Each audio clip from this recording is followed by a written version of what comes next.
All right, folks, I'm going to try to do this really quick because I don't want to keep you on the screen too long.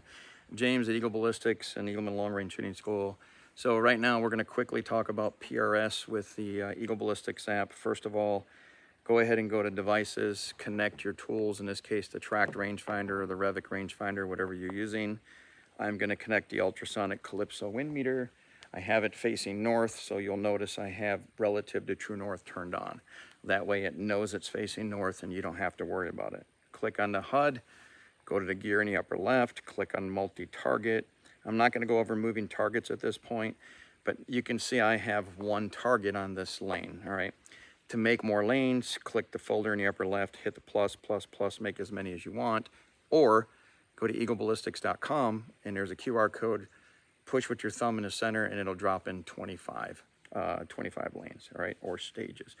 So I'll name this stage 1. I'm just going to do 2 stages real quick, and then the next one is stage 2, just for this demonstration. Now you notice there's only one target. If I click to the far right, it drops in 6. This does 6 targets, all right? Slide it left. Let's say I only got 4 targets on the next lane. Boom, there we go. Okay, I'm going to go back to stage 1. So because we're connected to the ballistic rangefinder like the tracked or again the Revic or one of the other ones, whatever I decide to range, it's going to drop that range in. You can see I just ranged by holding this and it dropped in a range of 29 yards. It got the inclination and it got the compass direction. Let's click on the next target. Let's say that target's over that way. So there it goes, dropped in there. Next target's over here. Okay, next target's over here. You kind of see where I'm going with this. And let's say the last target is over this way. Try to get something a little bit further. And not much, 131 yards. So every time I range a target, it drops in compass, inclination, and it drops in the range. And up top is where you name it, name the targets, whatever you want to name, so on and so forth. Remember, the white box means that's the one you're working on.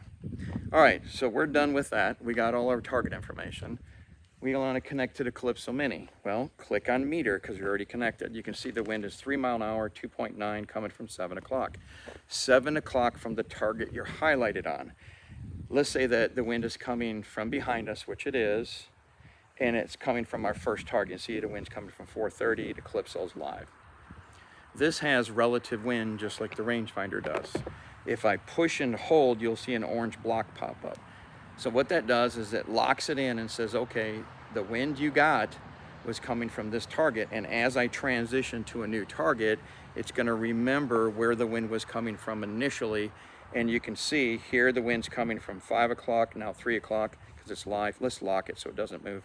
And the next target the wind's coming from 6, the next target the wind's coming from 6:30, 7:30, 8:30, 10.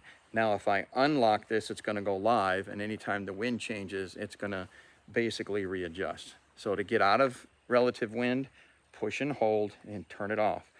The other thing is wind variance. Let's say that the wind is gusting. I'll put in a 3 mile an hour variance.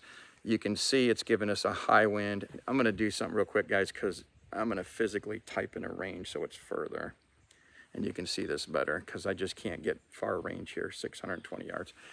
But on the first 2 targets, you can see that it's telling me, because I put in a 3 mile an hour variance, as the wind picks up and then slows down, it's saying, well, I got a variance of 3 mile an hour, so it's giving me a high wind, the standard wind, and then the low wind. So if you're on a stage and you can feel the wind pick up at the target you're shooting, you're going to go with the high wind, and if you feel it drop, then you can go down to the low wind.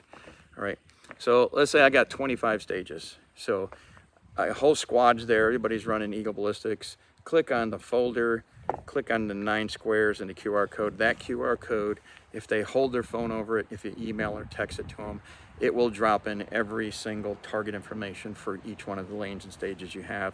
They don't have to do it. I charge them for that because that's a lot of work. All right, anyway, that's how you do it. By the way, to get rid of the stages, go back to the folder, click delete and delete all, and it cleans everything up. All right, hopefully that makes sense on how to run Eagle Ballistics for PRS. Eagle Ballistics does 2 other things I'm not going to get into right now because I've already made this video way too long. Is it will do average wind, it'll average out the wind speed, and the other thing it does is it will do moving targets. All right, have a great day and enjoy the app.